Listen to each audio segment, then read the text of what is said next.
There we go. Okay. We're getting back on that semi-consistent schedule, which I hopefully am able to keep going. 1 second. There we go. I'm also trying out a new sort of panel setup for how I'm looking at the stream while it's being played. So I'm hoping that it ends up working. Hold on. Come on. Okay. Alright, so Ginger isn't here right now. I'm probably going to be explaining that throughout the entirety of the stream. Ginger's not going to be here for this stream.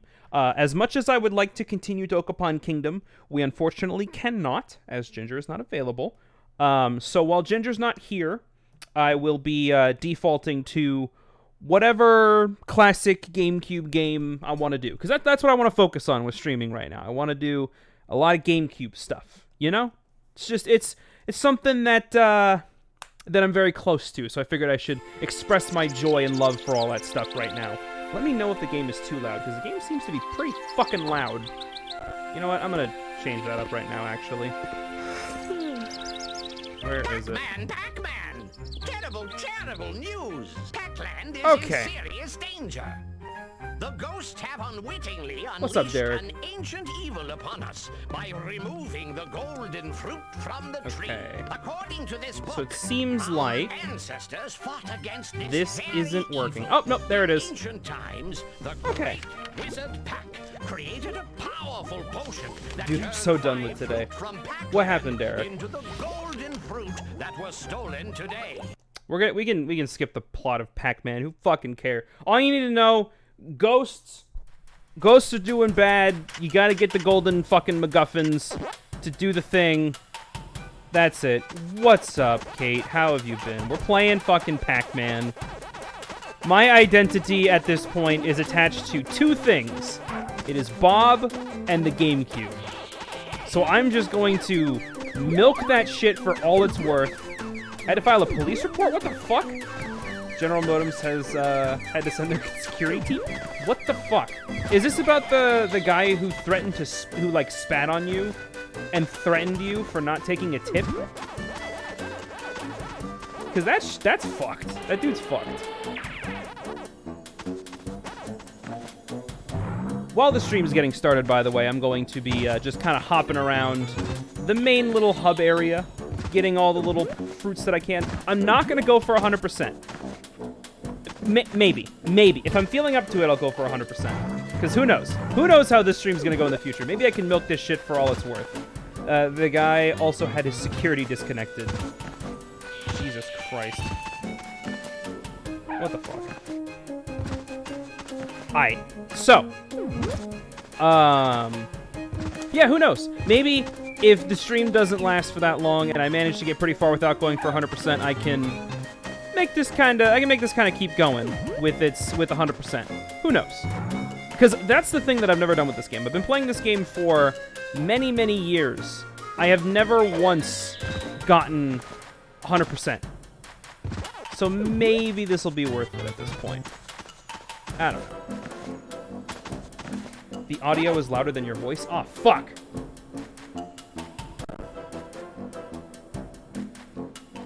Turn that way down. I am so sorry. I'm gonna turn myself up also. Do I have myself turned down still on voice meter? No. No, I don't. Okay. That's weird. I've turned the game down to 20% audio now. If it's still too loud, tell me, and I will continue to fix it. If there are any hiccups in the stream, please inform me as fast as you can. What is going on over here? Okay. I'm getting text messages that I shouldn't be. People should know. I'm fucking streaming. Bro, you know what I want to do at some point? I want to do a fucking cooking stream. Because Austin did that once. And I've been wanting to do cooking videos for a long, long time. And a cooking stream just sounds like a lot of fun. Maybe I can make that happen at some point. Maybe I shouldn't be traipsing around the opening area for too long. Alright, I'm going to just go ahead and beat the level.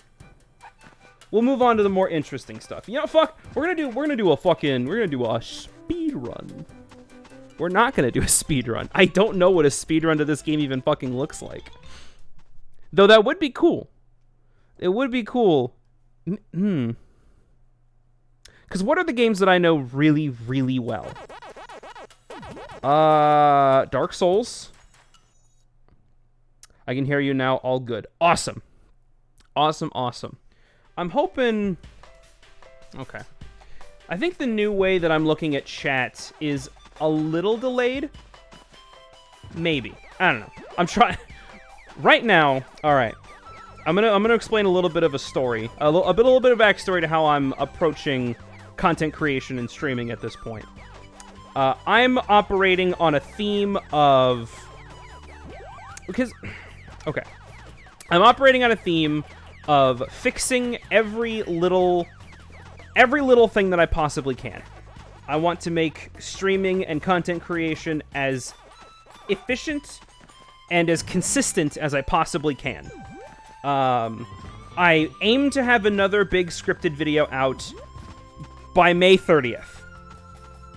And that's also why I've got the new consistent stream schedule up now. I want to be able to stream more consistently. I want to be able to get more videos out consistently, because that's the big thing that I want to... that's the big thing that I really want to touch on for this time period, I guess. It's very delayed, lol. Oh, okay, well, shit. God damn it. All right, I will fix that. Because I very much appreciated... I very much appreciated being able to see stream as fast as I can. Uh-oh. We're good, though. We're good, though. I'm gonna make this work. Apologies. Apologies. Still working out the kinks, but it's fine. All right, so now I can see stream as I used to. So now it's not gonna be delayed. Hopefully. I pray it's not delayed. That'd be fucking stupid. Oh shit, it's May. It is! It is May! Like... Goddamn. Because here's the thing, right? I planned to have the latest video, which you can go watch on my YouTube channel. I plan to have Emulators Are Special done by the end of April. No, by the end of March. I didn't get it done till the end of April. And I guess I'm kind of kicking myself for just not maintaining a proper schedule. Because that's the thing that people want, right? I can make the best content I can possible. And I can make everything be as top quality as I possibly can. But if it's not consistent, nobody's going to want to show up, right? Nobody's going to want to stay. People will show up, but they won't want to stay. Because it's not consistent. And so, I guess it's the theme of consistency. That's what this next, I guess, age of my channel is. I just want to make more consistent stuff. And I've already started drafting up... the next big scripted video. And that's going to be out by the end of May. I hope. If not the end of May, then the beginning of... Oh, God. If not the end of May, then the beginning of June? Yeah, June's the next month. I graduated kindergarten. I want to try to get a video out a month. You know? Big video out a month. Hold on. I'm getting another fucking... Oh, God. I'm going to ignore that message I just got. Anyway. Big consistency upgrade. And I know that my videos are going to... Well... Alright. I have a kind of an issue, right? Where it's mostly just, hey... I'm a fucking bad procrastinator. And I've been a procrastinator all throughout... God damn it, come on, get it. I've been a really bad procrastinator all throughout high school and all throughout college. And that's something that needs to get fixed. The procrastination will get fixed if I try to maintain a level of consistency. I don't care if I got damage there. Who fucking cares? So, streams are going to be coming out more frequently. Videos are going to be coming out more frequently. I'm going to try to have a bigger variety in videos. As much as I like doing is specials, but I want to broaden my horizons a little bit to things that aren't just strictly the is special series, while still maintaining that quality of like scripted video, put more work behind it. Not so much stream highlights. I don't know how well stream highlights are going to do. Oh, and I also have a VOD channel. I don't think I ever made that public yet. I think I have it listed below the stream, where you can go and see all the VODs and all the archive streams. I think I have that there. If not, I will put that there. I'm just trying to make things... I'm trying to make my videos easier to watch. You know? I want to make my content easier to watch and easier to, I guess, enjoy. Because one of the things I always see when I look at established creators and how they do things is it's usually very easy to binge their work, right? Like, you can go in a multitude of different directions when you decide to like market yourself and establish your content and everything. And I guess the best ways to... What is it?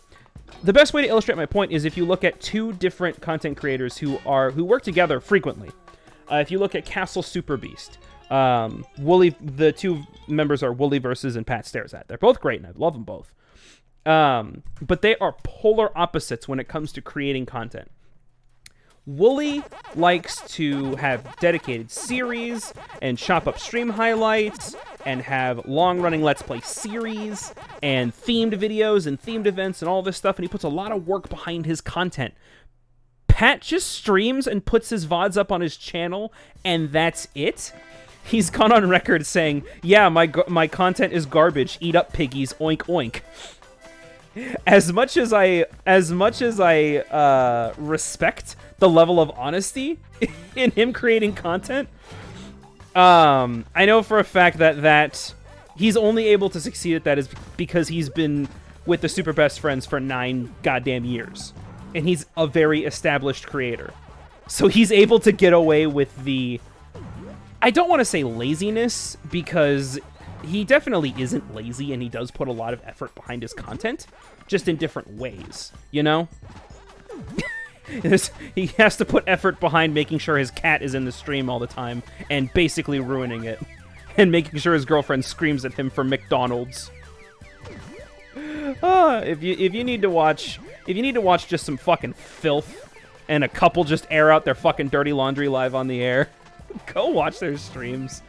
Pat Stares At and Peach Saliva. They are two trash goblins, and I love them both. I mean, what else is there to how I'm doing things now? Okay. The next video is not going to be an is special.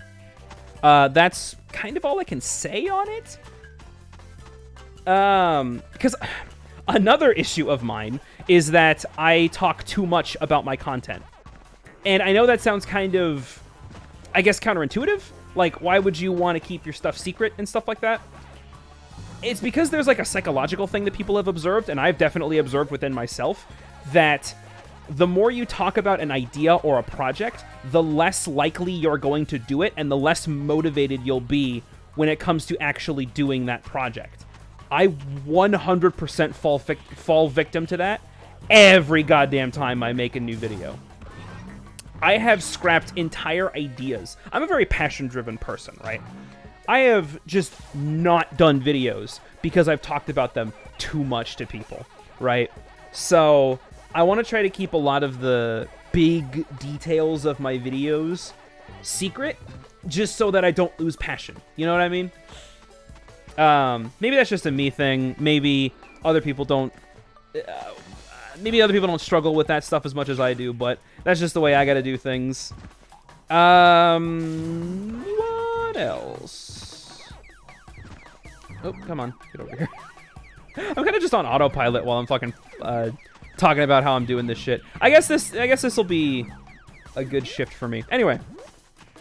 The next video is not going to be an is special, but it will still be scripted. What's up, Jamian? We are indeed playing Pac-Man today. I explained at the very beginning, and you weren't here, and that's fine. What's up? It's because you get the dopamine of doing the projects by talking about them. Yeah, exactly. Exactly. That explains it. Yeah, no. So Ginger's not here right now, and he was the one that I was. Oh, I'm gonna die. No, I'm good. Cool. And we were the one doing the Dokapon Kingdom series. As much as we want to, or as much as I want to continue doing Dokapon Kingdom, Ginger's not here, so there's no way I'm gonna be able to do it. So while he's not here, and we're in kind of the lull of between Dokapon Kingdom sessions, I'll just be playing random GameCube games. Right now, I'm going to finish up Pac-Man 2, because it's relatively short compared to other GameCube games. I hope I got everything. Whatever, who cares? We're not doing 100% anyway, so it doesn't matter. Anything else about my plans going forward? I guess... Okay, you know what? Here's actually a big question I wanna pose. I wanna see what people's reactions are to this. I didn't get everything. Oh, whatever. I didn't get the Galaxian either. What the fuck? How did I just miss a Galaxian? Whatever. Who cares? Who cares? I'm moving on. We just gotta play the video game. Here's a question I want to pose. Are stream highlights, like, are you, the people who are watching this, are you interested in watching stream highlights? Because if there is interest in that style of video, I can deliver on that. I enjoy making stream highlights. I think those are fun. The issue being is that I've noticed every single time the stream highlights get far less viewership than the scripted videos. And that makes sense, right? I completely understand why that happens. So I guess I would like to know if that's a thing that you guys would want to watch, and if that's a thing I should spend my time on, you know? Because all the time I'm spending making stream highlights could be spent making new scripted videos, right? So, yeah, I don't know. It's just a thing that I want to pose, an opinion I want to gather data from, if at all possible. What else? I'm starting also to streamline the way I create videos. Do a stream highlight if you feel like you have the material and you have the passion to do so. Don't do it just because. That's obviously going to be a big factor in it. I like having them once in a while for a particularly exciting stream. All right, fair enough. Like the Dark Souls randomizer stream, that was pretty good. We had a lot of really good moments in that stream, and I was very, very happy with how that video turned out. Which, if you want to watch that video, you can go onto my YouTube channel, which is linked below the stream. I feel like I didn't have enough material in the next part to do that, because I did stream and record a whole new session of randomizer, right? However, not a whole lot happened in it, so I don't want to keep an entire series going. I run into this issue constantly. Okay, we're delving into the way I make videos, and it's going to be a little weird. Okay. I don't want to keep a series going if I've just straight up lost interest in the series, right? The last thing I want is for the videos I made to be made just because they need to be finished. I want to make stuff that I feel good making. Are you trying to decide what your next project is? I already had that. I already have that decided. I'm already working on it. I'm already drafting out a script right now. I know exactly what I'm talking about. I know exactly what I want to focus on. I just need to write a script. And I'm absolutely going to be working on that for the time being. And I want to have that out either by the end of May or the beginning of June. So I already know what I'm working on. Like, I want to be more consistent, because Jamie, you weren't here, I guess, so I guess I gotta I'll summarize what I just said. I'm trying to make my content more consistent. This is like like my content is now like, there's a psychological term that I heard about. I didn't explain this earlier, so I'm gonna explain what I mean when I say theme. There's a psychological thing that I watched a video on, where it's basically saying that New Year's resolutions are awful and you should never do them because you will always fail. The resolutions will always fail no matter what.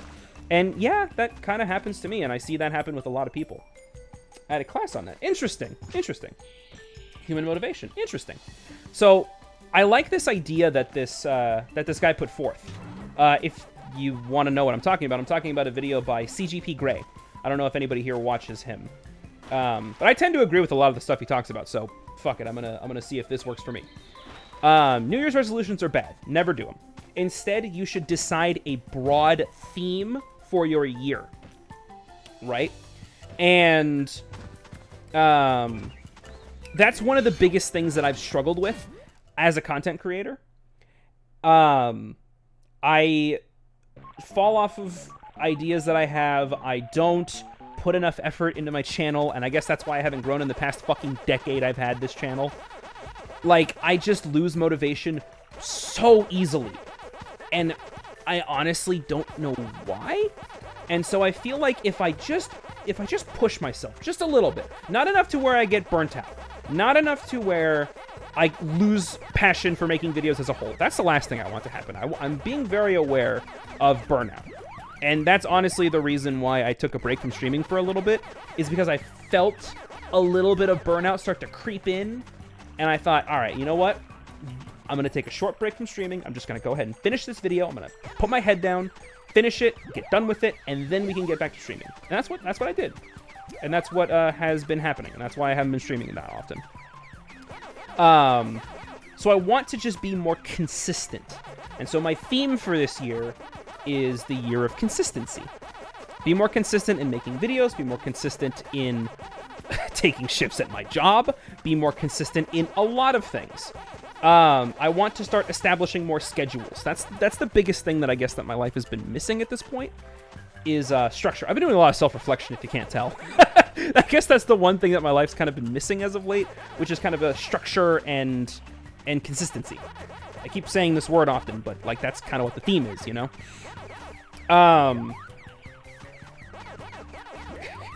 We've reached the point where the word consistency and consistent just don't mean anything anymore, which is always fun.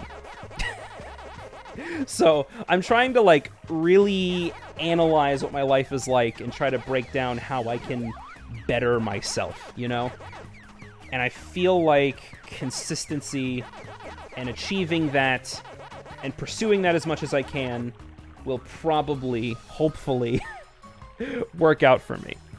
And that's obviously what the internet likes. That's what they like to see. That's what people like to see when they go to a new content creator, is they want to see consistent uploads. They want to see consistent streams. They want to see all this stuff. So I feel like trying to achieve that as best as I can while still trying to maintain quality in my content is probably going to be my best thing going forward. Let me see if I can, like... Can I get up here, please? Thank you.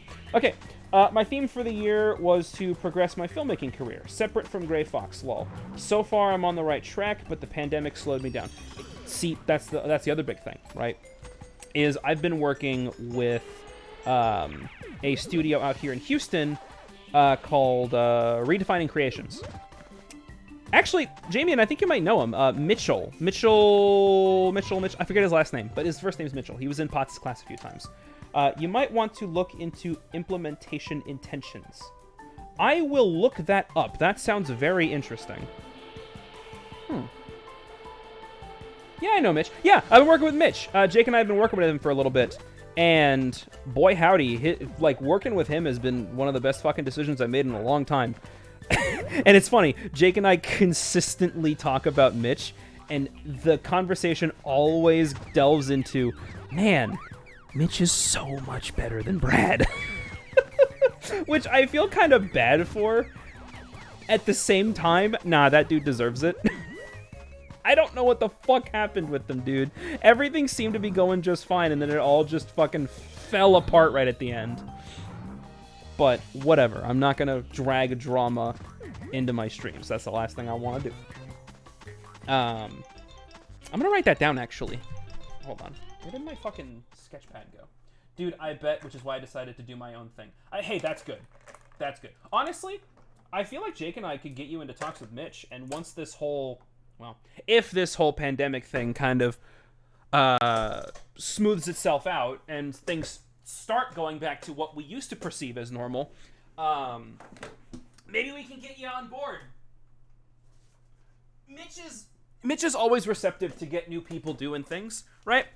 And he got real excited when I started telling him about some of the ideas that I have.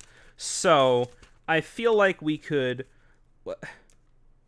Okay, I'm just looking at some of the notes that I work. Definitely want to work with you and Jake again. Absolutely, man.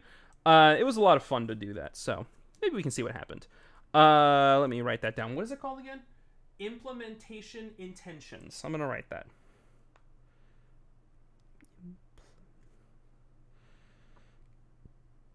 Implementation intentions. I will look that up after the stream. Ooh, Jamian, you would like this. So, I did a little bit. This was pointed out to me on Twitter one day. I also took a break from Twitter, and Lord, that was a nice spread of time. But I was notified on Twitter that there's official merch of something I really, really like. There's official merch for God Hand now. And I bought the God Hand shirt, and I'm wearing it right now, and bro, it's great. I've been playing that game a lot more, just because I've been trying to, like, fucking beat it. Keyword trying. That game's really fucking hard. Like, I'm kind of just on autopilot right now, looking at chat and talking about, like, all the things that are running through my brain right now. God Hand merch, absolutely. There's a reason why I never stream God Hand, even though I love it so much. That game requires total concentration. It would be basically impossible for me to stream that game and still be entertaining. I would need like 2 or 3 people with me at any given time to basically carry the entire commentary side of things, because I absolutely could not. And just fuck, God, that game is so fucking good. I was playing it for Jagged and Aaron yesterday, and we got to the fight with the Devil Hand. Boy, that is one of the best boss fights in gaming. Also, the boss fight with the Mad Midget 5. And by the way, when I say the word midget, that's not to be derogatory. They're actually called the Mad Midget 5. When I was at your house, we fought one of the early bosses, and he was tough. Dude, absolutely. We fought Elvis. He was the first of the 4 Devas, and he's pretty easy once you get later on into the game. Dude, the Devil Hand fight, fucking, ooh, that fight is so fun. It's really hard too. It's really fucking hard. Is that what all the spanking my brother kept showing me was? Yes. Jamian, I don't think you saw this when you played at my house. You can fight female adversaries. I just want to see the amazing cuts. Okay, Jamian, I'm going to send you a link to a boss fight that I fought and recorded and just posted on my channel. It's unlisted, so you're not gonna like find it on my channel. I don't want to be that guy who just uploads random clips and that's it. That feels a bit lazy. I want to at least have context for why I'm uploading this, you know? I'll send you a link to when I fought the Mad Midget 5. That is my second... It used to be my favorite. Now is my second favorite boss fight in the whole game. Good God. Okay, you guys have seen Beautiful Joe, right? Okay, wait, hold on. I need to clarify the spanking thing. So you can fight female adversaries, and if you daze them, if you make them dizzy, you get a prompt that just says press circle for spanking. And I like to refer to it as the spank bitches prompt. And yeah, you bend that bitch over your knee and literally spank her to death. It's great. The game doesn't care. You can't do that to men. I think you can to one of the 2 gay bosses. The things you hear on this stream, I need to clarify the spanking thing. There are a bunch of unique, I guess, like punching or battling animations with different types of enemies. Because there's girls, there's big girls, there's fat guys, there's big guys, there's fucking demons that just randomly spawn when you kill a certain enemy. Oh my god. There's so much to that fucking game. And it doesn't care. It doesn't fucking care about double standards or being, politically correct. It just doesn't care. For example, midget is a bad word now. Guess what? There's a boss fight called the Mad Midget 5, which are just 5 little beautiful Joes that have squeaky, high-pitched Elmo voices, and they suck, and they're great. Fat guys spanking in midgets. God Hand isn't PC at all. Exactly. Why would that game want to be PC? It would get in the way of its humor. I fought a boss last night. Her name is Shannon. She's a succubus, and the whole game, it's like, oh, evil succubus, and lust and sex and toying with dudes and all that shit and beating them to death, right? And like huge femdom demon mommy shit. You get to her boss fight, the whole game, you see her and she's personified in this way, and you get to her boss fight, and she's a fucking magical girl. She's just a fucking Sailor Moon character. She's got the scepter, she does the fucking moves, she still smacks Jean to death, and she turns you into a fucking poison chihuahua, which, yes, there are poison chihuahuas in God Hand, just, who cares? And then she fucking curb stomps you while you're turned into a chihuahua. It just... I'm gonna make a God Hand is special video at some point. Maybe not like a God Hand is special. I feel like I want to do a review of it, because it would allow me to talk about the game without having to play it live. I can make a script and formulate my thoughts and break down everything that I love about it. Because here's the thing. I feel like you can't spoil God Hand, right? I'm gonna be perfectly honest. God Hand is the best, worst game I've ever played. I love it because it taps into a very specific cluster of synapses in my brain that loves just when the thing that I'm watching or playing or reading just doesn't care. Just when it decides, you know what? Fuck. Oh, God. Fuck it. Dead. There is no meme. Die. It's why I love Doom Eternal so much. Doom Eternal, though, cares just a little bit. Just a little bit. It at least remains consistent. At least the characters are well developed, and they make sense, and the world is well written. God Hand doesn't have any of that. God Hand is fucking awful in terms of its story. But goddamn, that's why we love it. There are so many cutscenes. Just, okay. There's no such thing as spoiling God Hand. Because if you were to just tell a person, hey, play this game, it's really good, and they start playing God Hand, they're in for a fucking rude-ass awakening. Because that game is really, really, really hard. So you need to tell someone. If you're aware of the kind of sense of humor that they have, and if you're aware that they're going to like this game, you need to tell them these things are in the game. Otherwise, they will never dig for it. God Hand is one of the greatest experiences I've ever had in gaming, but boy, God, you need to fucking dig for it. You need to get past the unconventional and downright archaic control scheme. No, it's not even archaic, because you need it for this type of game. You just need to get used to it. Because in every game that is like God Hand, like if you play Devil May Cry, or if you play Bayonetta, or Vanquish, or fucking Wonderful 101, or any fighting game ever, none of those games operate on Resident Evil tank controls. Except God Hand.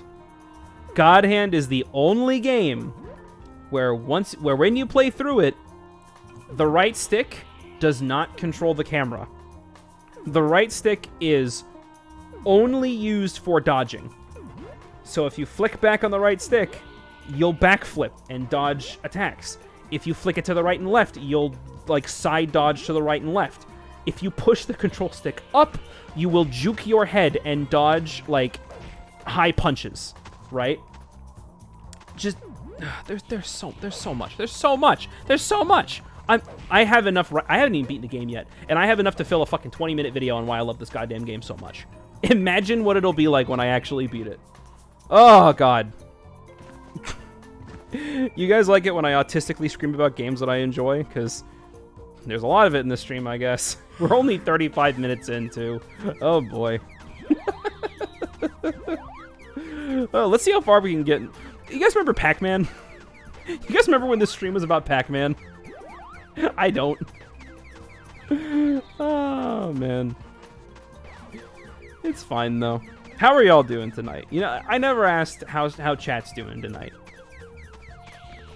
How's your day going? How's the wife, you know? How's Dint? Oh, God. Okay. I finally got to a 3-star ranked island. So KK Slider is finally going to show his fucking ugly mug in my island. Which means I'm going to be able to buy the terraforming... Oh, God. Which means I'm going to be able to buy, like, the terraforming permits in the game. So I can finally, like, really customize my island. I've struggled a little bit with just kind of being limited because I can't change the layouts of the rivers and hills and all that stuff. But soon I'll be able to. Honestly, oh my god. And honestly, the thing that I've been focusing on the most in Animal Crossing as of late is the stock market. I've made a lot of money so far, and I'm aiming to have a whole lot more by the end of the week. So I'm a little excited. It's one of those things where it's like you get to see the number go up really, really high. Sometimes that does it for me. And Animal Crossing turnip trading makes that number go real high up. So I'm excited to see where that leads. Hold on one second. I'm going to adjust some things real fast. Okay, well, I guess it's not gonna happen. Okay, whatever. I've gone ham with flower breeding. Okay. Kate, listen. If you've got any green flowers, let me know, because I don't know how to breed green flowers. If you can tell me how to do that, I don't care what kind of flower it is, just as long as it's green or purple. Because as we all know, green and purple are the best color combination you can possibly do. You can only get green mums, I think. All right, hey, that's fine. I'll take it. I'll take green mums. I have plenty of purple. Ooh. I think you can only get... Can you get, like, purple mum? I think you can only get purple mums? I don't remember. There was a chart that you sent. Someone sent. I think it was either you or Lane who sent it in the chat. And it was very, very interesting, to say the least. So that's the thing, right, about Animal Crossing flowers. Purple mums and hyacinths. Or hyacinths? Whatever. Trying to get purple pansies. Nice. What was I about to say? Okay. I don't like the way the flowers look in Animal Crossing. But here's the thing. Game doesn't care. Game wants you to plant flowers everywhere. And I fucking hate it, right? I don't know where to place the flowers. I don't know what the game thinks will look good or not. So, just... the flowers have annoyed me in Animal Crossing as of late. But thankfully, I finally got to a 3-star island, and that's all that matters. I'll get to a 5-star island later. Because I want to get those Jacob's Ladders, right? I don't know if the perfect island ranking is still the same as it was in previous games. In New Leaf, I know that if you got to a certain rank, you would get a bunch of Jacob's Ladders spawning on your island, which is a special kind of flower. And I think that's how you got the golden watering can, is if you stayed perfect throughout a certain number of days. I don't fucking remember. Yeah. That's what I've been... That's how Animal Crossing's been going. Ooh, okay, actually. I have another game that I can... Put them right behind the building so you don't see them. Oh. Kind of an issue when a couple of the main buildings are set right in front of mountains, because I think they look nice right there. Oh well. I got KK Slider. That's all I really care about. Okay, so I do have another game that I can possibly stream soon. I went out to a private collector, and I bought 3 games. Here, actually, I have them with me right now because I still need to dump them. I bought Super Monkey Ball 1, which I've never owned, so I can probably do like a multiplayer stream if enough people are here.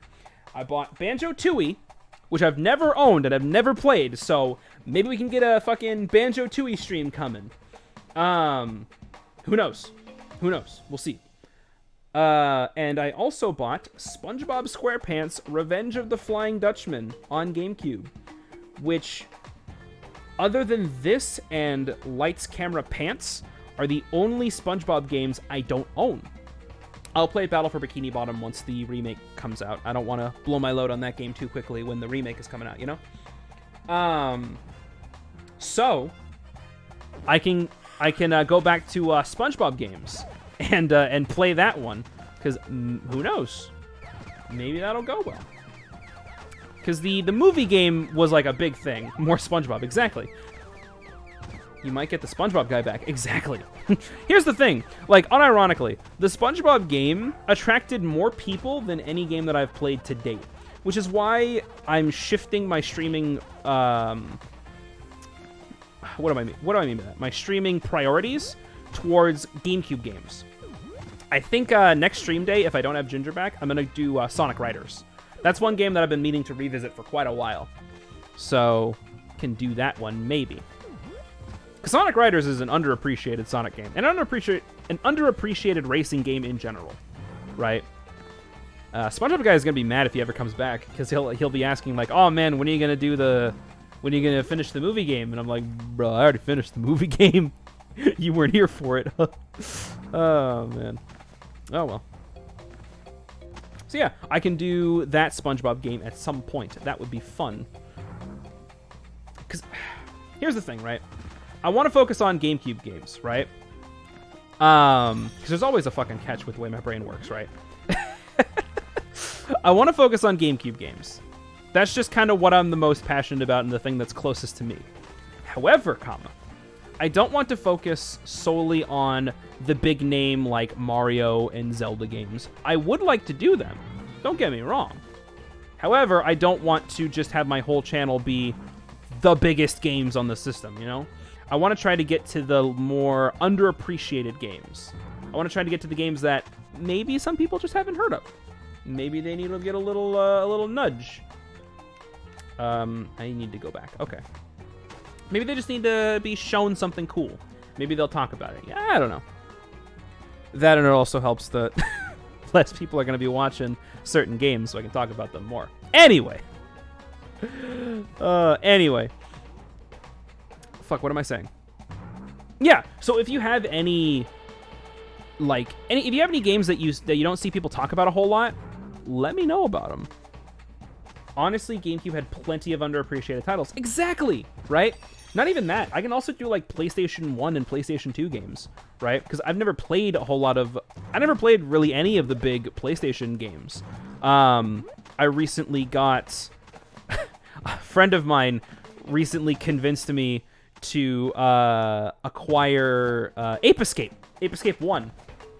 I never played Ape Escape of any kind, and so playing that game for a hot minute, I was playing it just to kind of test it out, and we were memeing on it, and we were just having a good time, the two of us. And I was playing with Jagged, right? And I go, and like I'm playing the game, and I'm like understanding the controls, and I'm trying to play everything. I like how the checkpoint is just a check mark. Exactly, just video games. I stop and I say, Jagged, I'm playing Ape Escape and I'm really enjoying it. So, oh god.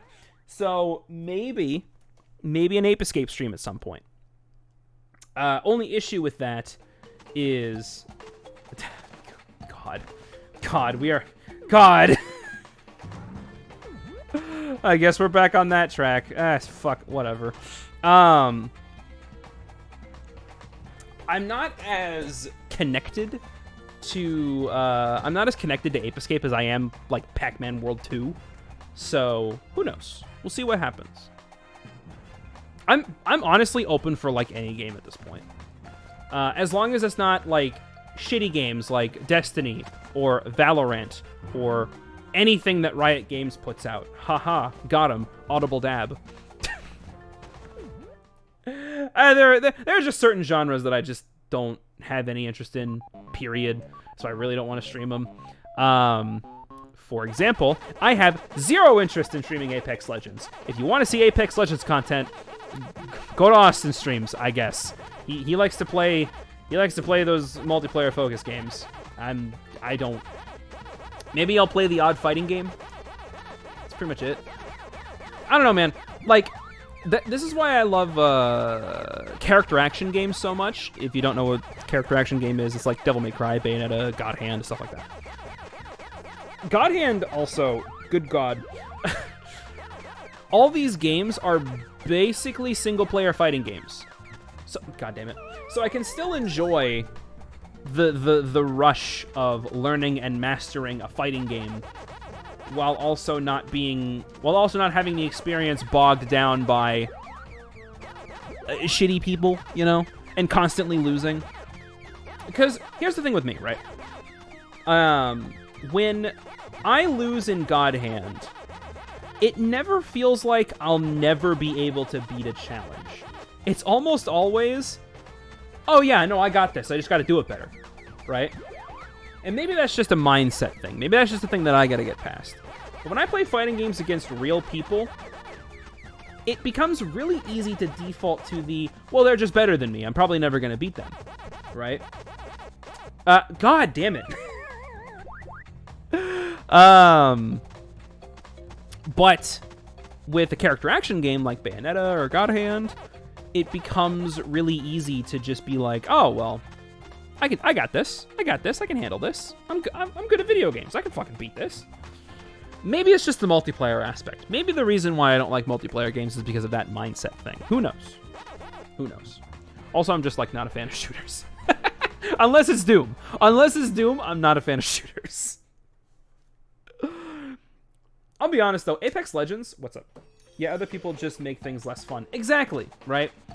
And team-based games especially are really, really hard to... I don't like losing. I don't think anybody likes losing. Multiplayer games and team-focused games are also just really hard to get into. You'd be surprised at how difficult it is to, like, properly enjoy a multiplayer game if you're a certain kind of person. Anyway. If you're the kind of person who loves to just be fucking toxic online and just scream at people for no good reason, oh god, you love every single multiplayer game out there, right? I'm not. I don't appreciate being yelled at. I don't appreciate, I like team games, but not like online. It's just you and your butts. That's different. I have a strong opinion that any game can be made... Any game, even if it's fucking awful, even if you don't enjoy playing it, any game can be made fun with friends. Can be. Not all the time, but can be. There are certain exceptions, like I have a few of them. What is it? League of Legends is the big one for me. I will never enjoy that game, even if I'm playing with my favorite people on Earth. I straight up have zero fun with League of Legends. Like, anti-fun. Like, I fucking hate it. Project Winter was another game that I'm like... we played that game recently, the group. Sometimes the game being awful makes it more fun. Sometimes.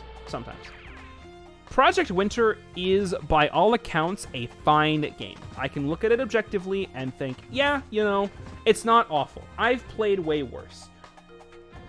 The thing that made me hate it, though, the thing that made me fucking hate playing it was because of the people I was playing with. Project Winter is a game all about deception and lies and cheating, not cheating, but like deception and lies and fucking with the people you're playing with, right? And you would think like, oh, okay, no, understandable. No. It wasn't because of the game mechanics. It wasn't because of that. It was because they basically just said, nah, we don't need to play the tutorial. We don't need to learn how the game works to enjoy this game. I'm gonna tell you right now, yes, you fucking do. I get frustrated in games where there's obviously a goal to reach, and the game like heavily relies on you all doing that goal, but you don't know the goal, so how can you play the game? Because it's one of those games that's about deception, right? So if everyone's working toward a goal, it's easy to, as the deceivers, deceive them and be an asshole and do all of that. Dokapon Kingdom. The whole point of the game, the goal of the game, is to have the most money at the end of the number of weeks you set. That's it. And you can achieve that any way you want. Project Winter, I still don't fucking know what you had to do in that game. Oh. There we go. I still don't know what you had to do in that game. I don't know what the goal was. The goal as the deceiver is obviously to kill everybody and just halt their progress. It's kind of hard to halt their progress when not even they know what the progress is. You know what I mean? Like, what's the best example I can think of? I mean, Dokapon Kingdom, yeah, that's like the best example I can think of. That's the most relevant example. Like, you know what I mean. Y'all know what I mean. I don't know.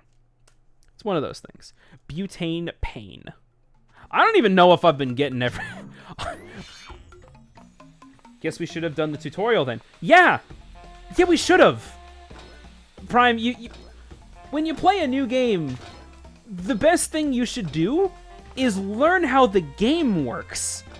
Maybe I'm the crazy one, right? Maybe I am the one who's like, oh, maybe you should, like, learn how the fucking game works before you actually play it. Like, maybe I'm just the crazy one. But that's just my opinion, right?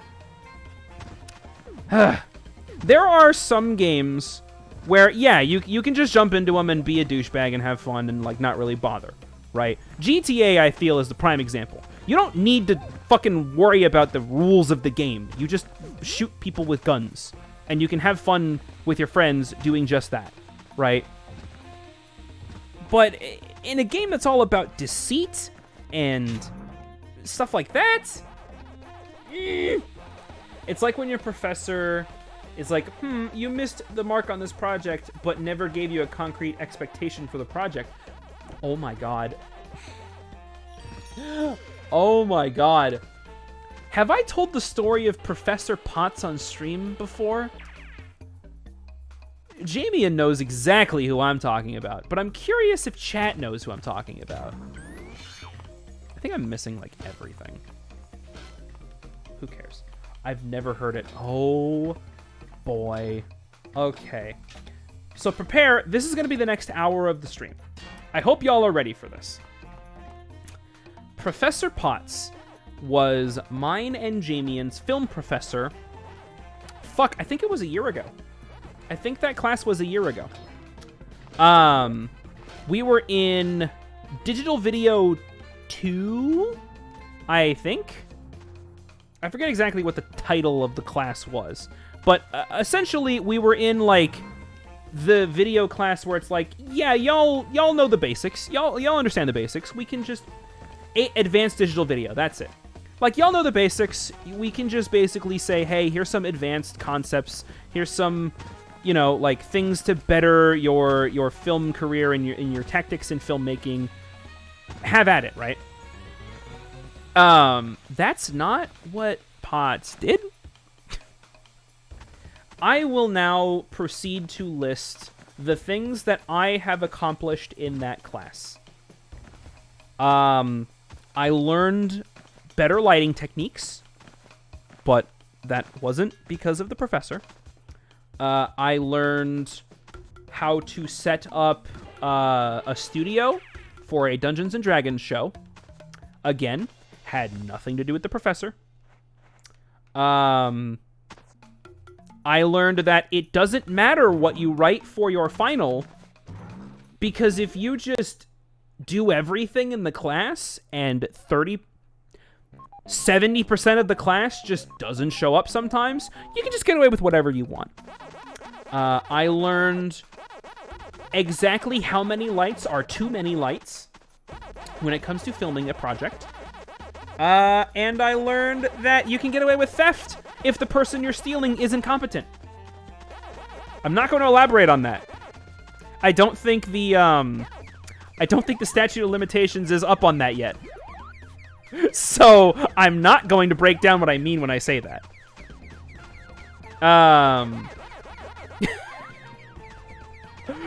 But, okay. Let's start from the beginning, I guess. So I met Jamian, I love Maddox, in chat. I met him through this class. I might have worked with it. No, I met him in drawing class. And then we met again about a year later than that, which was a year ago, in Potts' advanced digital video class. And I knew what I was doing when it came to making a digital video project. I obviously am not an expert. I still am not, obviously. That would be stupid of me to claim that I'm a fucking expert. But, like, I know how to at least get started on a project. I know how to fucking storyboard, kind of. I know how to, like, draft a script. Fuck. Right? Like basic shit, right? And I'm in the advanced video course. So obviously I know what I'm doing. Obviously everyone in the class knows what they're doing. Here's the thing. Oh, God damn it. I think this might be the first maze I lose. Here's the thing. When you start off and you do the basic, like, level 1 video course, the projects you will always do in basic editing and basic video courses are, all right, here's a folder full of footage, a folder full of shots that maybe sort of connect, that have a blanket theme, that do fit together in some ways, but we're not going to tell you how they fit, and you kind of have to do something with it, right? Whether it be follow the script that we give you, and that is your assignment, and you got to make the video match the script as best as possible, or we're going to test your creativity, and we're going to test, like, how you do this, and we're going to judge you based on... God, wow, okay, that was cheap. And we're going to judge your video based on just straight up how good the video is. Like, how's your editing? How's your flow? How do you do all these things, right? That's basic shit, right? God damn it.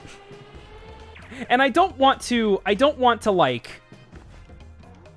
be a son of a bitch when I use the word basic, because it's, like, accurate. If you're just getting into video production, I'm dead. Hey Kate, death count 2. If you're just getting into video, those are the kinds of things that you're going to be doing. And that's how you learn. If you're the type of person who learns by doing, it's best to just give you footage and say, hey guys, and say, hey man, here, make something with this. We're in advanced digital video, so we, like, know how to record footage, and we know how to set things up. We can get our own footage, basically. That was not how Pot saw it, and he basically treated us like we were Video 1 students. And let me tell you, it only gets worse from there. So at the very start of the class, we basically all sat down in a big conference room, and we all introduced ourselves like the fucking cringy ass college thing that every class does. Every class does this. It's all the, like, oh, introduce yourself, and what do you want to get out of this class, and yada yada yada, right? Like, fine. And honestly, for this kind of class, it's probably a good thing to have that kind of it'd honestly be kind of a good thing to have that sort of introduction, because, oh god, I'm really bad at this. You can better collaborate with people based on those factors, right? There were some people who wanted certain things out of the class and others who wanted other things, and that's totally fine. It seemed like at the start, most of the class was extremely unfocused. And again, that's also okay. We're all students. We're here to learn. We're here to improve off of each other. We're here to present ideas and act upon them and just sort of do whatever we want, right? Essentially, with structure given to us by the professor. That's how most of, like, creative-centric classes work, right? Or how they should work, in my opinion.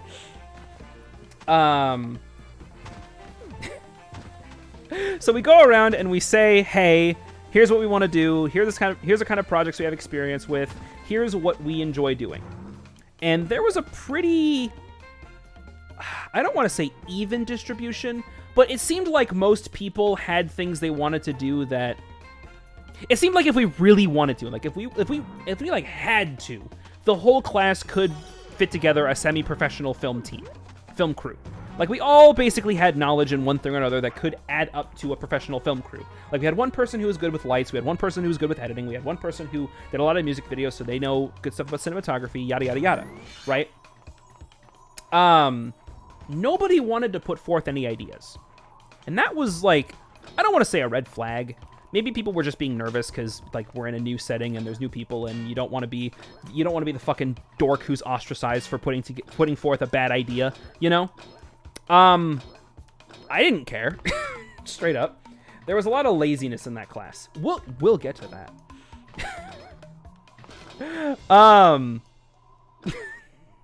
I put forth my idea first of let's do a Dungeons and Dragons show.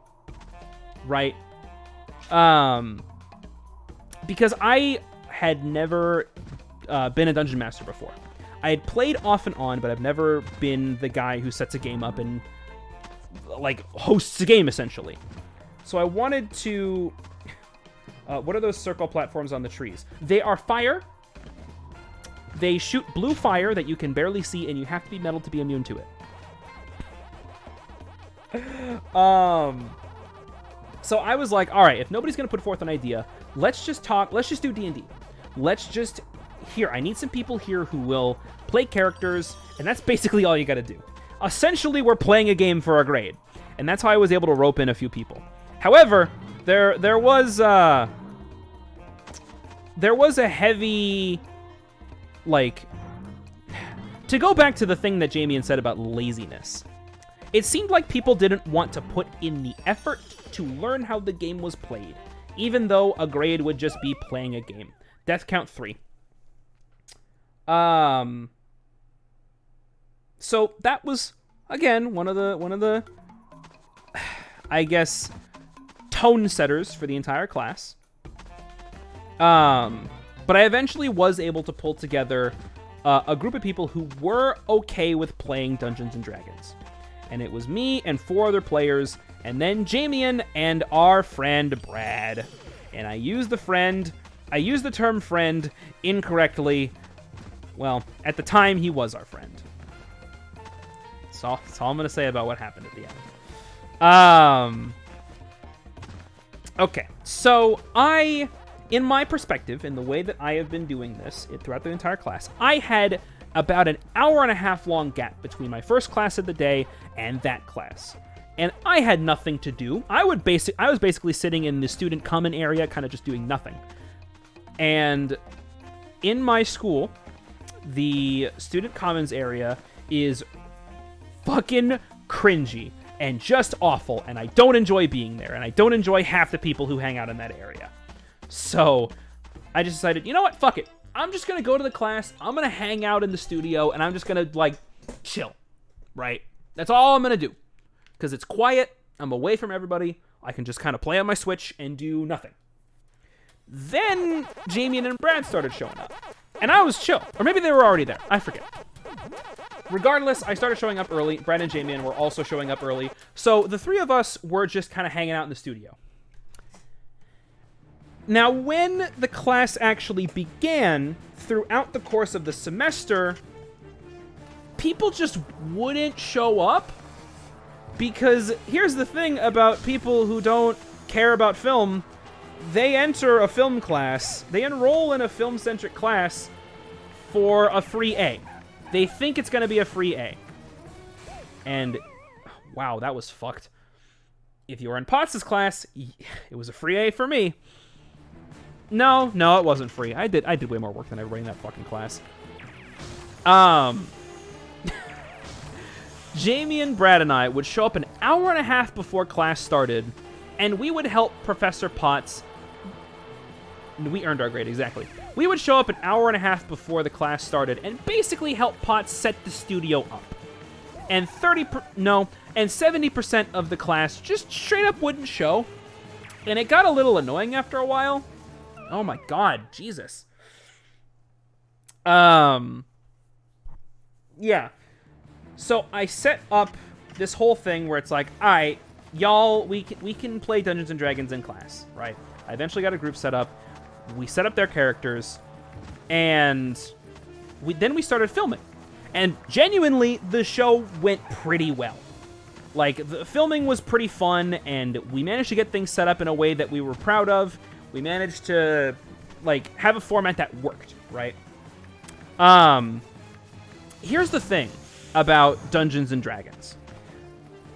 The way I was filming it is I wanted the series to kind of be sort of in the style of, we're playing in our basement, right? Even though we're playing in a fucking full film studio. I wanted it to be kind of dark and moody and maybe have some colored lights behind the images of the people playing the game and all that stuff. Like, I wanted it to be sort of a dark and foreboding atmosphere.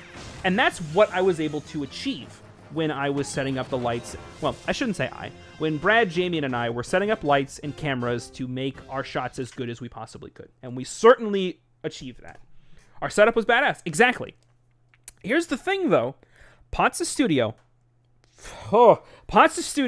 was a fucking mess. And we had to clean it up. We spent 2 hours cleaning everything up. And there were wires all over the floor. The wires were tangled up in jumbled fucking messes. The cameras were in nonsensical places. There was a table full of shit that just was sitting there. Whose shit was it? Where did it belong? Why is it there? All of those questions are responded with, who the fuck knows? No one knows. No one ever knew. I don't think we ever got a concrete answer to like any of those questions. So in the middle, by the time this is going on, this is about the middle of the semester. We clean up the entire studio. And through no fault of our own, or any fault of any student, I'm just going to say it like that, all of our hard work was just taken away, and the studio was again made into a huge fucking mess. Right? And there's a reason why I bring up, just so people in the stream understand, this is maybe $500,000 worth of equipment treated like garbage. That was the most frustrating thing. Yes. So all of the equipment we're cleaning up and organizing, damn, Pac-Man looking hella thick. Hell yeah. All the equipment we were cleaning up and organizing for our professor, mind you, is roughly worth about $1 million. Like, there was a lot of high quality, like actual film studio lights and all that shit. Like, this is professional grade equipment that the school has invested in to allow us to work with some good shit. So we know what it's like when we actually go into the film industry. And it was just being thrown on the ground and treated like trash. The 5 or 6 cameras that we had access to didn't work half the time and were extremely outdated. And okay. The reason why I brought up how I wanted the lighting to look in the D&D show is because there are ways you light certain productions. If you are trying to go for an atmosphere of mystique with Dungeons and fucking Dragons, you don't want to overlight your scene and your actors, essentially. They're actors. If they're playing Dungeons and Dragons for entertainment purposes, they're actors. You don't want to overlight them. That will blow out the picture and make it look awful. At maximum, for our project, we could have done this with less, but at maximum, we used 3 cameras and anywhere between 6 and 7 lights, not including the colored lights we use for background images. We're talking strictly white lights that we use to light up our actors, and including myself. There were approximately, I want to say 40 to 50 lights strung up in that studio at once. And this was only at the beginning of the semester. About like 2/3 of the way through, Potts got a hold of us and said, hey guys. Hey guys. He also had this really fucking stupid lisp all the time, so his voice was just kind of annoying to listen to. I'll get to the man of the hour in a second. In post, you can fix that underexposed image. Overexposed, you're basically fucked. Exactly. Underexposed, you can do work with. You honestly would rather, like, it'd probably be better for your project if you had it underexposed. It's way easier to fix an underexposed image. Potts wanted every single light on for every production he ever did. And all of these lights have dim switches, essentially, so you can turn them down and make them less powerful. My sister is staring at Pac-Man like she's hungry. Oh, God. What are you doing, Kate? Go fucking eat something. Go eat like an orange. That's what Pac-Man looks like, right? Potts wanted to film... So I guess there was a bit of a miscommunication when I pitched this idea to Potts to get approval for the class.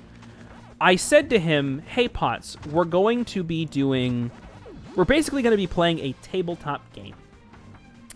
And we're going to film the people playing the game, and we're going to film the game, and that's what the whole series is going to be.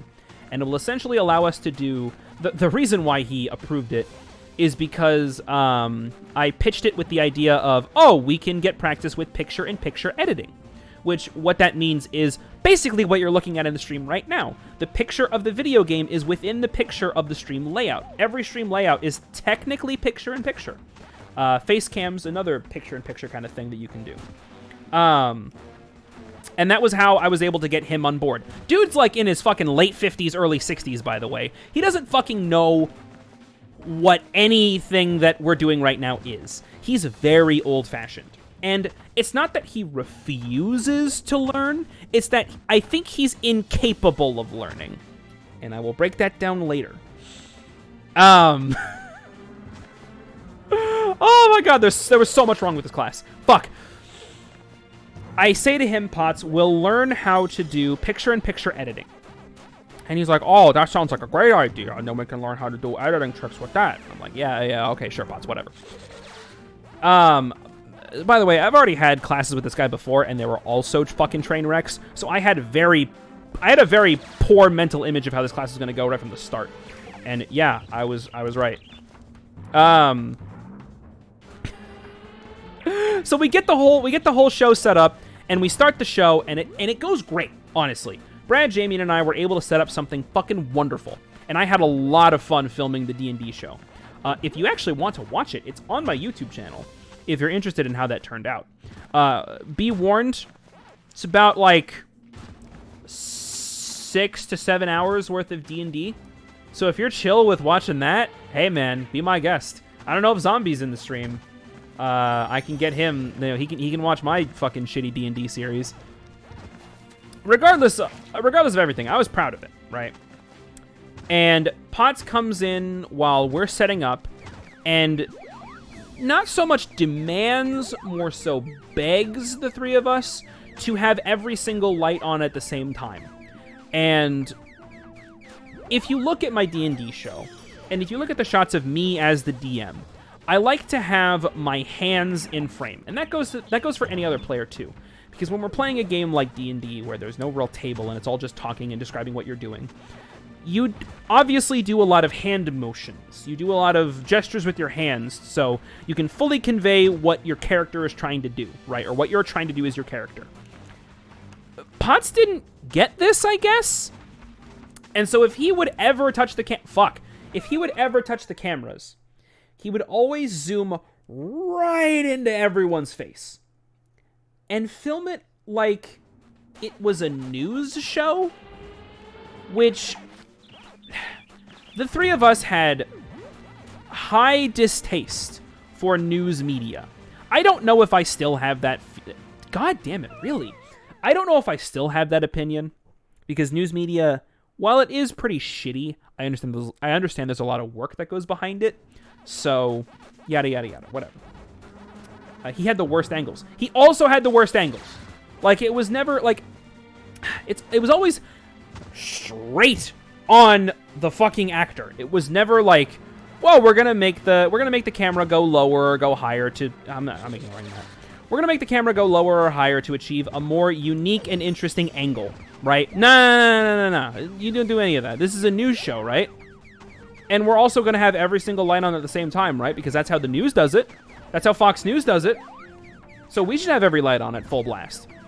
I also think there was also like a kind of, I bought millions of dollars worth of lights, so I kind of have to use them mentality going on with Potts.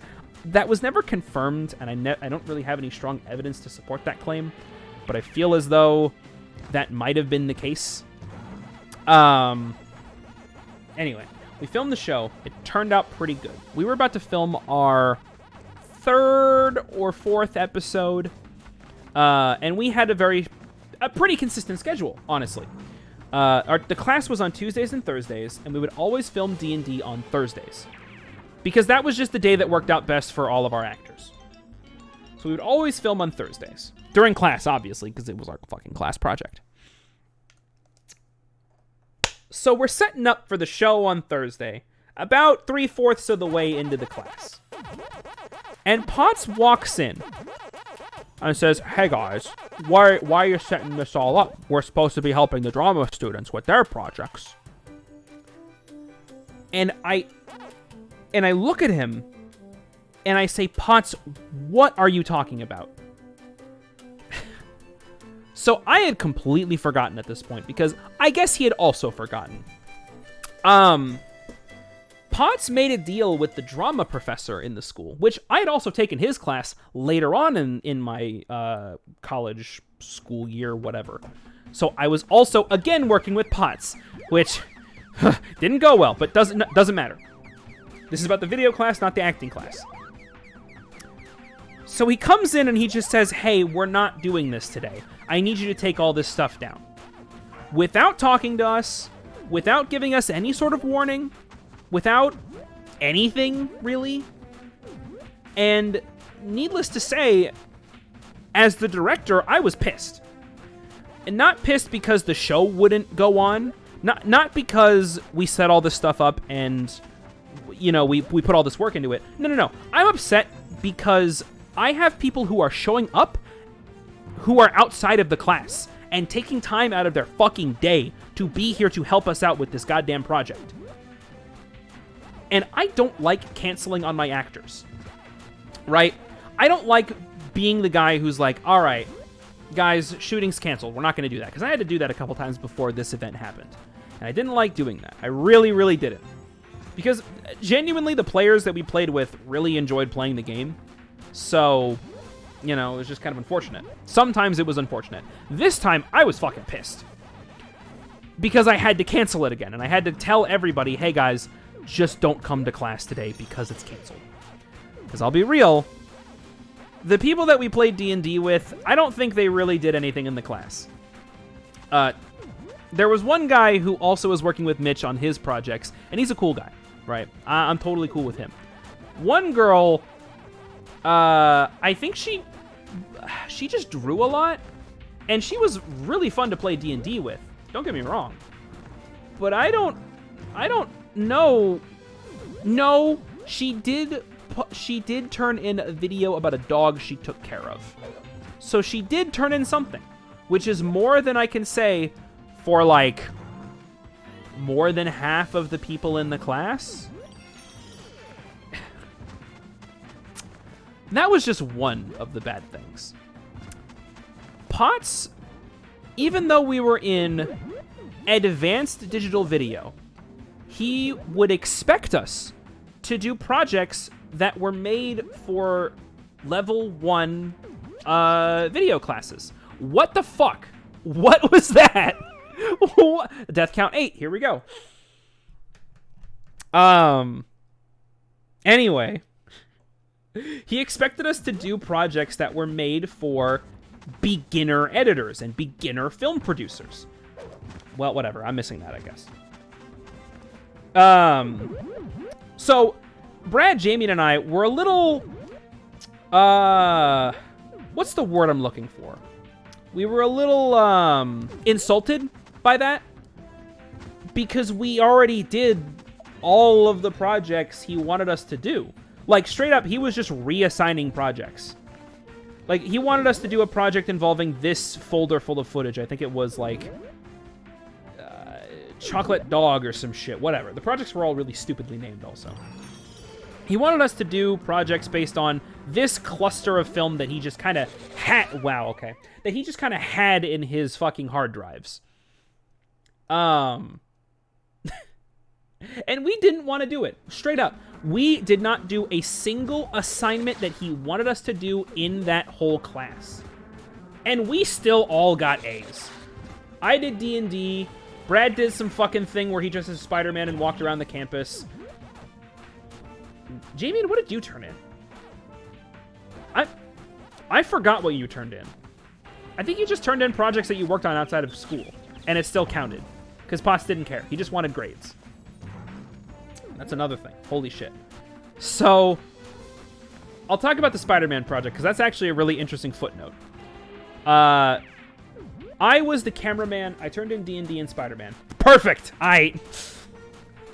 So, Spider-Man was a project that Brad, Jamie, and I all did, where Brad dressed as Spider-Man and walked around our campus and just kind of fucked with people, right? Nothing wrong with that. I was the cameraman, whatever, and Jamie was just kind of there. Like, realistically speaking, Jamie was just kind of there providing color commentary. And Potts at the very end of the semester had not cataloged any grades for the entire semester for basically any student, because he was expecting us to do the editing projects that we had already done, but we weren't gonna do them. And we had talked with him many, many times, like, hey, we're not gonna do these because we already did them. Like, speedrun strats, here we go. Like, we know how to shoot footage, so we're gonna get our own footage, and we're gonna do our own projects, and all that stuff. And we assumed that he was okay with that. The reason why we assumed is because he did agree. He told us directly to our faces that that was okay. I guess it just wasn't by the end of the semester. So he just came around to every student and said, hey, what did you turn in? Like, he didn't check anything. He didn't, like, do anything. He just walked up to us and said, hey, what'd you turn in? What can I attribute your credits to? And we were explaining, you know, hey, we got D&D. We got this project. We got that project. We did all this. We hung up all of your goddamn lights. We cleaned up your studio. And we actually showed up for every single class. So, we were kind of the... not so much the goody two-shoes in class. We were the ones who actually sat down and did the work. Even though it wasn't the work he assigned, we still did work. I remember the story. Good. God, it's the fucking worst experience I've had in college in my life at this point. What was it? And so after the whole thing with the drama students happens, and we do help them. We did eventually get their project started. We then learned that there were about, like, when we were starting this project, 2 drama students came in and they were working on their project, and that's what we were doing. And so we said, oh, okay. Potts, God damn it. Potts, how many students are we working with? Like, how many groups are there? What are we... Your suffering is bringing me joy at least. Awesome. I'm glad. Potts, how many groups are we working with? Like, how many students are actually a part of this, like, initiative, this endeavor? Like, what? Like, how many people are we working with? He didn't give us a straight answer. He didn't give us a single straight answer the entire time I was asking him. And when I first learned that we were helping out the drama students, I asked logical questions that you would need to know when you're getting involved with a new project. Like, okay, do we have a script, maybe? Do we know what the drama students are going to be working on?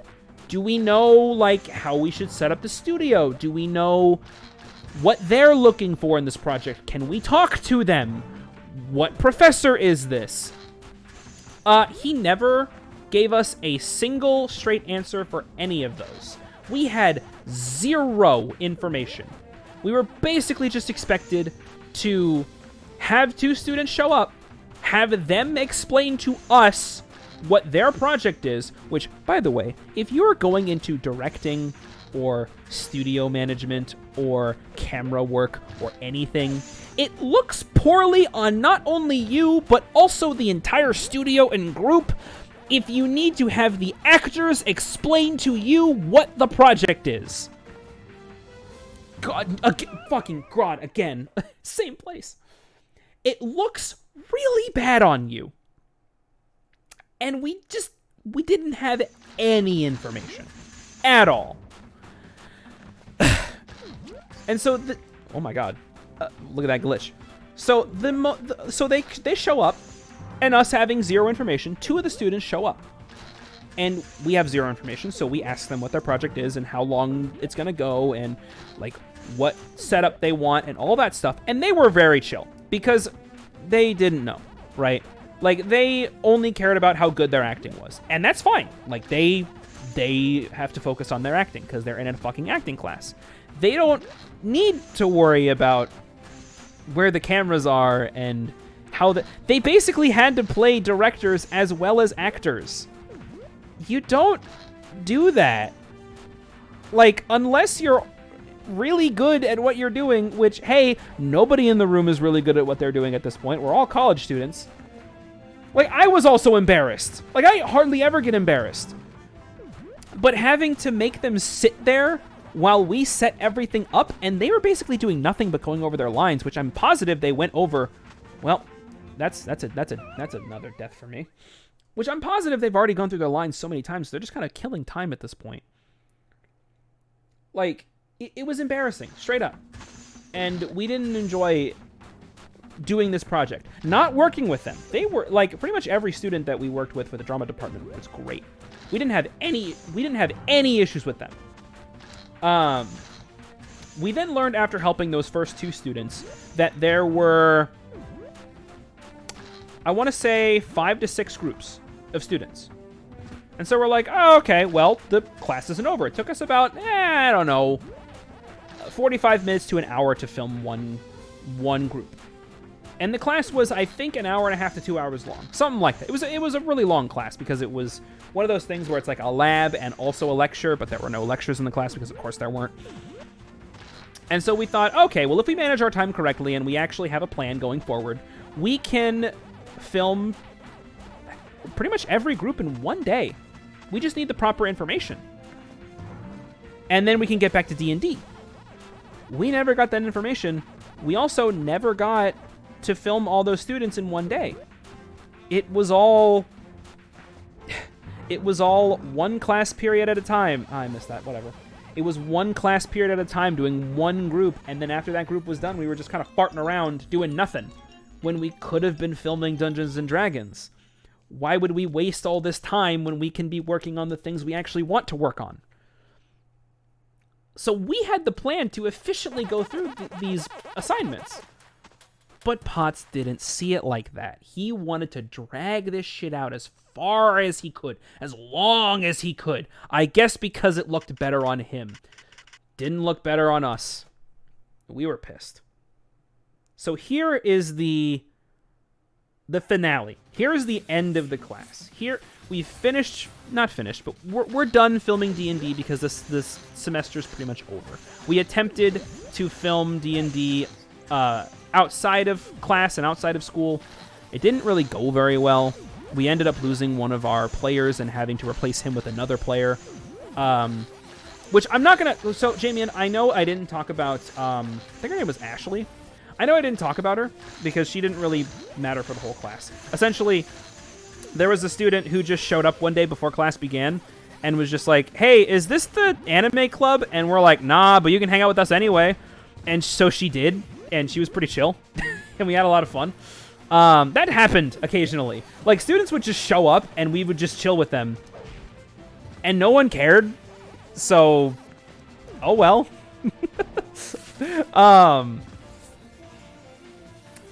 She became one of us. Exactly. That happens sometimes. Like, other students would just hang out, and Potts would just kind of, like, mistake them for being one of his students, which was really weird to me. Like, he was talking with one of the guys working with us on a project, and he wasn't in the class. But Potts walked up to him and was like, oh, hey, what's your name in the class so I can get a grade for you in the class? And he was just kind of bewildered because he wasn't in the class. So why would he need a grade for the class that he's not in? Just one of those things. Anyway, end of the semester. Potts is going around and getting projects from all of us. He miscredits a couple students in certain projects, but whatever. And he says, hey, I know it's not on the syllabus, which is always a fucking great thing to start a sentence with as a professor. I know it's not on the syllabus, but I'm going to need you guys to write an essay on what you learned in the class. And this was a very cheap attempt to make himself look better for administration. That's all this was, right? We heard rumors that Potts might have been losing his job at the end of the semester. To my knowledge, he still works there. I could be wrong, though. Haven't been there in a hot minute because, pandemic. God, I imagine just getting a grade for a class you weren't even enrolled in. Dude, I know. I forget, but how old was this dude? He was in his late 50s, early 60s, something like that. He was old and fat and smelled like piss and constantly drank Diet Coke. And when I say constantly, I mean he could go through 2-liter bottles in the course of a single period. Like a single class period. He could just chug through them all. No, he smelled like piss and old coffee. And he was also a creep. Like, he straight up was just creeping on this fucking girl that was one of the girls that was hanging out in our class. Like, it was weird. It was weird. We really didn't like him. He also just really mistreated all of his equipment. Like it was sad. It was sad to see how he treated his equipment. Anyway, back to the fucking end. He smiled and he smelled like stale piss and coffee. That's it. That's how it works. He finally gets grades for everybody. Well, I missed that. Well, whatever. What is this? Okay, well, I guess that's not for me. Anyway, he says, hey, I know it's not on the syllabus, but I need you guys to write a fucking essay for what you learned in the class. Brad gave a shit. Well, Brad didn't give a shit, but he, actually wrote a paper. It wasn't a good paper, but he, wrote a paper, Jamian, madman that he is, said that he just turned in 2 papers, one of which was a paper for another class, just titled differently. The other was, a couple paragraphs, and those were his 2 essays that he turned in. I don't know why you turned in 2 essays. I think it was because just to, make yourself look better and fool him even harder. So those 2 did their finals, quote unquote, before me. Oh my God, pardon me. And I decide, all right, well, I need to fucking write my essay. I didn't give a shit. I straight up didn't like Potts, and I didn't respect him. So I decided, I'm going to see how far I can push this. I'm going to see exactly what I can get away with. Boy, did I get away with a lot. I turned in an essay for another class, plus 1 sentence saying, I learned everything from the other classmates, not the professor. That's it. That's what you turned in. Oh, that was great. I'm going to pause the stream for a second. I need to find this. I have my essay somewhere. I need to see if I can find it. Hold on. Thank God I need to pee. All right. Go to the bathroom, Kate. I will while you do that, I will find this essay. Where is it? Where is it? Did I? Oh, God, where did I even put it? I know it's on my phone somewhere. Maybe I have it on my phone. Maybe I have it on my computer. We'll see what happens. I need to, properly categorize this for whenever. Here it is. I found it. Well, okay. I found what I used. Show the stream your essay. So I found what I used as my essay. I didn't find my, like, the screenshot of my essay. So if... found it. All right. So I turned in this. Let me see if I can... Me trying to learn a single goddamn thing in Potts' class, which of course I didn't. Notice it's written in Comic Sans. Notice it's just a shitty meme. This is all I turned in. And I figured if Potts is going to put in, from what we saw as so little effort in the class, that he just expects us to do the same projects over and over again, and expects us to just kind of do nothing, and not really giving us the freedoms not really giving us... He did give us a lot of freedoms creatively, I take that back. But he just kind of expected us to drop everything to work on the stuff that he needed for us. And, you know, I was mad at everything that Potts did, and he kind of ruined a lot of our shots. And I thought, you know what, fuck it. How far can I push this? Like, what can I get away with and still walk away with an A? And this is what I turned in. And Potts pulled me aside and said, hey, what is this? What did you turn in? And I basically explained to him every single thing I explained to y'all. Everything that was wrong, everything that I ran into. I told him straight to his face, Potts, you ruined almost every shot that we worked with in the class. And I do not feel sorry for telling you this, because I am just being honest. This was boiling over for the entire semester. And this was like the thing that I was like, all right, I am frustrated in the way that you handled this class. I didn't say in you. I should have, though. And we had it back and forth about how he was sorry that I didn't get anything from the class. And I said, no, I actually did learn a lot of stuff from this class. Just from Jamie and Brad. They taught me so much more than the class and the curriculum ever could have. Because I was not going to learn anything from editing the same footage that I worked with last semester. Or last time I took the class. And it was a very frustrating time. He didn't confront me, which means he didn't even read mine. That's the thing. We felt like he didn't even read any of the essays. He noticed mine, though. Because it's not an essay. It's a meme. I turned it into a meme. I'm kind of just waiting on Kate right now just to see, so that she can see the essay. I'll get rid of it for now. And then I'll bring it back up whenever she comes back. Anyway, needless to say, after this conversation, I said, Potts, I'm going to be honest with you. Oh, what's up, Kate? Okay, so here's what I turned in as my essay.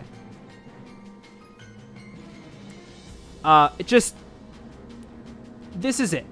This is the whole thing I turned in. And we had the back and forth, and he confronted me, and he asked me why I turned this in. And I explained to him the entire thing that I've been explaining this whole stream. Right? And I said, Potts, I'm going to be perfectly honest with you. Brad, Jamie, and I were the only ones who regularly showed up to the class. We fixed your studio. We set up your lights for you. We did everything for you except the assignments. But we still turned stuff in. We still worked, and we still turned stuff in for you to grade. I'm getting an A in this class. And I basically told him, yeah, you're going to give me an A, because I was one of the 3 students who did everything. And I walked away with an A. I have never told a professor what grade I'm getting.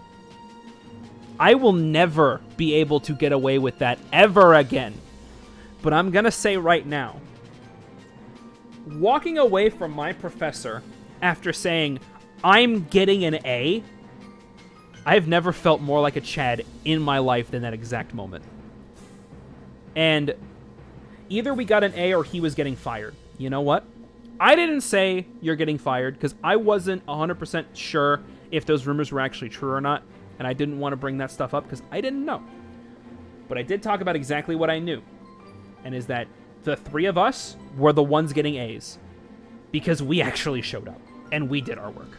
And we did more work than was ever expected of us. We showed up before class began and fixed the studio, set up the lights, cleaned your studio, everything. We're getting A's. And I got an A on a meme. That's the story about how I got an A on a meme. All right. God, how long was I fucking talking about this class? I want to say it was about 40 to 50 minutes of just that. And I'm happy with that. Dude, I have fun. Ah, shit! That was close to an hour. When you said 1 hour, I thought you were joking. No. There was just straight up enough for me to talk about that for a whole hour. Well. And I'm gonna be honest, when I said that, I also thought I was joking. Like, I was half joking. Like, I knew I had enough content to fill an hour. I didn't feel like I was actually going to hit an hour. I was wrong. God damn it.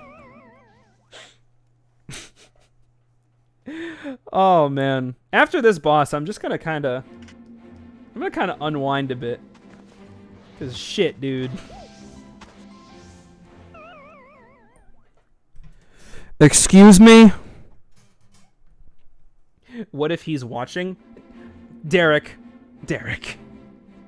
I don't think Potts knows what the internet is. He was that kind of old dude. He wasn't like a boomer. Boomer has a different sort of connotation. But he just felt like he didn't belong in this dimension. I said that often during the class. I said to Brad and Jamian, I don't think Potts is from this world. I think he's an alien. And they agreed with me half the time, which I don't know which is scarier. I don't know what's scarier. The fact that that thought came into my brain, or the fact that other semi-intelligent intelligent people agreed with me. Dude, I agree, and I don't even know the guy. Lord. Uh-oh. Uh-oh. Oh, man. God, that fucking class. For someone who taught video production, he was very outdated. Yeah! It was really weird. Like, Jamie and Brad, they want to focus on, like, legitimate film. And I respect them for that. Like, I have no problems with that at all. I was focused more so on internet content, because that's what I'm doing right now. And this is just what I want to do, right? And I feel very comfortable in this sort of space in terms of production. And I have zero issues in helping them out in their productions. He had a $10,000 Blackmagic camera. Oh my god, I didn't talk about the camera he was going to buy. Okay, end of the semester. The GameCube has a nice resolution. Yeah, it does, doesn't it? So at the end of the semester, he said, all right, so I'm going to break down a concept for those of you who don't understand. The ISO of a camera is basically an ISO. Is that really? It's called the ISO, right? That's weird. That ISO is also a camera term, but also like a video game term. Anyway, the ISO of a camera basically allows you to let more or less light into the lens depending on how you set it. So if you increase the ISO, you're letting more light in, meaning the video is going to get brighter and you can see darker things. However, that causes visual noise. On average, when you're filming a project, you want to remain, depending on how dark or light the project is, you want to be, if you're doing like an average light, like an averagely lit room, about 600 to 800 ISO. Maybe a little less. But if you're doing a studio production with lights on your actors and everything and perfect lighting conditions, you can get away with like 200 ISO, which is really, really low. And you honestly want low ISO so you can reduce as much visual noise as you possibly can. Dude wanted to buy a camera I think could possibly hit 10,000 ISO, and also wanted to use every single light in the studio at max brightness, which was like 50 or 60 lights at once. 26,000. It was 26,000 ISO. Thank you, Jamian. And it was a Sony. That's it. And dude was really trying to get a 26,000 ISO camera. Along with his tendencies on using every single light, you would just see white. You would not see a single thing. More is better is his motto. I guess. By the way, we're 3/4 of the way done with this game. I like how I've just been basically on autopilot this entire time, and I'm just ranting about my shitty professors. Oh my god, I got 15 minutes left of the stream. I can probably beat a couple more levels. Man, this is what I love, just going on autopilot and just screaming about things. God damn. Is this the best or the worst stream I've ever done? I don't know. I think I'm gonna highlight the whole the Pots saga. Wow, what the fuck? All right. That was just poor play on my part. What is that, like 19? Something like that. Oh god, I completely forgot that we're gonna get to the fucking maze level. That's gonna be a nightmare. Oh well.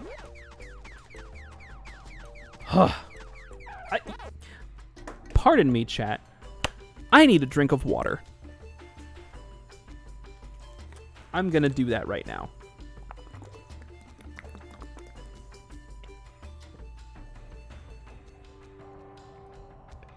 I wanna clarify that throughout that entire the last hour and 15 minutes, essentially, I have been drinking 0 water.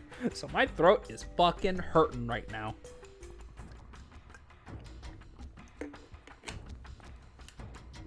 Well, I hope you enjoyed the Pot Saga. There appears to be over 100 gigabytes of Switch SDK files out there.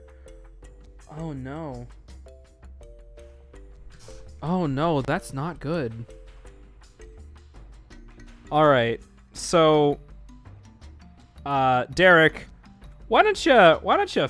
This guy has gotten to the Switch. Derek, why don't you break down what's happened so far? So basically, I guess that's the next thing we're going to talk about for the next 15 minutes while the stream is still going. There have been some really big leaks on Nintendo's servers as of late.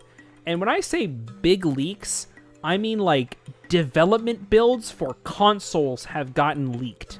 Like huge industry secrets. It's been 3 days of nonstop leaks. What the fuck, dude? Oh, no, it's not just... I forgot. It's not just dev builds of Nintendo consoles. It's also dev builds of competitor consoles. For some reason, Nintendo has an original Xbox dev kit and dev files in their system. Yeah, there's some of the stuff that got leaked. And there's more of the stuff that got leaked. And then there's probably more. The source code for the N64, GameCube, and Wii. Some. When I say some, I mean some. God damn it, not again. Same thing happened to the Xbox like a month or so ago.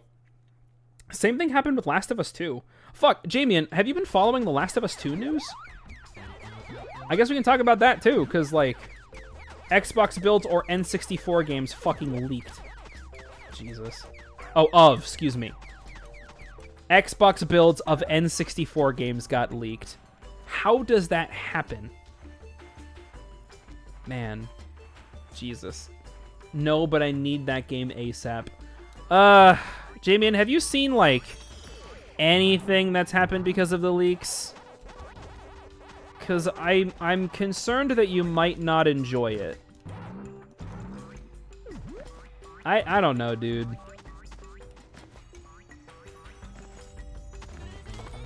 That's the thing that... Oh, Jesus. Alright. Alright. Alright. Yep. Yeah, here we go. I'm so good at video games. God, I'm so fucking good at this. They call me the Cliffhanger, starring... Fuck. Who was in the movie Cliffhanger? Jamian! Who was in the movie Cliffhanger? Why are you killing that star? Oh my god. Dig Dug. I know, right? It's just fucking Dig Dug characters. I know what happened, but I haven't actually seen it. Okay. I guess that's a good thing for you. I don't know. From what I've read in terms of the leaks and, like, what happens to the characters, I don't think you'll enjoy Last of Us 2, Jamian. I don't think most people will enjoy Last of Us 2. That's the sad thing. Like, the most appropriate example I can give is a game that I was insanely excited for. God damn it. A game that I was insanely excited for when it first came out. Or when the beta first came out. And when I heard that, like, the full release was coming out soon. Jesus. 19. You better increase that to 19. Cube World. When I heard that Cube World was what the fuck is this jump? I want to burn through all my goddamn lives doing this. When I learned that Cube World was finally coming out of when I learned that Cube World was finally coming out of beta and finally being released, I was so beyond excited, and I was hyping this game up for everyone that I talked to. And I talked about it on our podcast like it was the fucking second coming of Jesus, right? I had so much fun with the Cube World beta. And I thought that it was going to be one of the best games. I'm not going for that. Fuck that. I'm not doing another fucking Pac-Maze. I don't care anymore. And then it came out. And I hated it. And everyone hated it. And it was a bad game. And I was, like, really sad when that came out. And I feel like anybody who enjoyed Last of Us 1 is going to get that same feeling for Last of Us 2. And I'm kind of upset about that.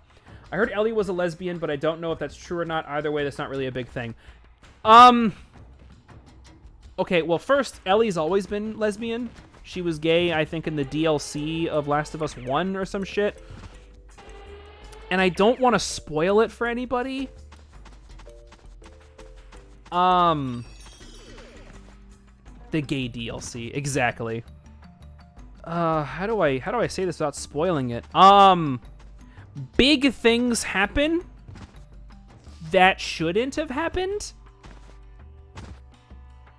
Like, bad writing happened. She had a thing for her best friend. No! It goes beyond that. Oh, okay, that's what you mean. Okay. How do I...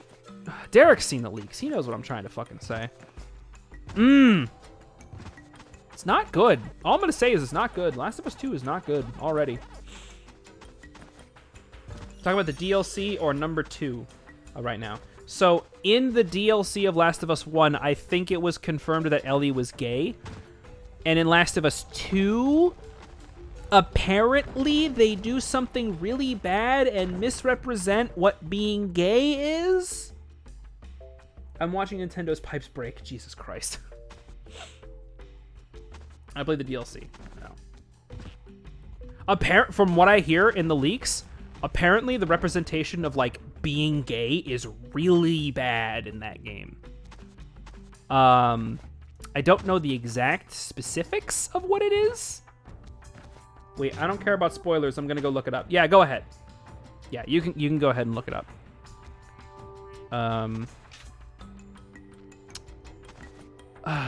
Yeah, no, Last of Us 2 is not looking too good. That's all I can really say about it. Which sucks, but at the same time, I don't feel bad, because apparently Naughty Dog is like a really shit place to work, and they're basically a fucking sweatshop. So, I don't feel bad for Naughty Dog as a company. I feel bad for the workers who are put through those experiences. You know. It's how it works. Hey, buddy. How you doing? Bye. I don't know what he was doing. Anyway. Yeah. Fuck Naughty Dog. Naughty Dog is a company. I'm glad that apparently a disgruntled employee leaked everything. Okay, this isn't spoiling the game, so I can talk about this freely. Apparently, as the story goes, Naughty Dog... So a common practice in the games industry, if you're in game development, a common practice for studios is to underpay workers... What the fuck? That just didn't read my jump. A common practice is to underpay your developers during the actual job, and then later you promise them a huge bonus if the game sells very well. Which I don't need to, like, tell you why that's shitty, but it's a common practice, so we got to put up with it at this point, I guess. Or unionize. But apparently, Last of Us 2 was delayed indefinitely due to the pandemic. And it was set to release within a certain time frame. That apparently people were, like, betting on this bonus that goes against so many labor laws. Yeah, exactly. And apparently this bonus was going to help them live throughout the pandemic. But Naughty Dog doesn't care. And so when they delayed the game indefinitely, they effectively delayed their employees' pay indefinitely as well.